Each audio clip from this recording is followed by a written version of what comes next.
இந்தியர்களின் முக்கிய சேமிப்புகளில் ஒன்றாக இருப்பது தங்கம். பலர் அழகுக்காகவும் ஆசைக்காகவும் தங்கத்தை வாங்குவது ஒரு புறம் இருந்தாலும் நடுத்தர மக்களின் முக்கிய சேமிப்புகளில் ஒன்றாகவே தங்கம் இருந்து வருகிறது. நாம் அனைவரது தனிப்பட்ட வாழ்விலும் சரி, நாட்டின் பொருளாதாரத்திலும் சரி, தங்கம் பெரும் பங்கு வகித்து வருவதை யாராலும் மறுக்க முடியாது.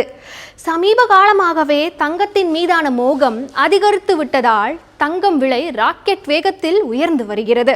குறிப்பாக கடந்த சில நாட்களில் தங்கம் விலை தாறுமாறாக ஏறி வருகிறது. இது இல்லத்தரசிகளை இம்சையில் ஆழ்த்தி உள்ளது என்றே சொல்லலாம்.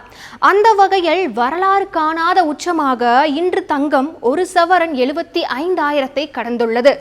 இன்னும் சில மாதங்களில் தங்கம் விலை ரூபாய் 1,00,000 தொடும் என்றும் எதிர்பார்க்கப்படுகிறது.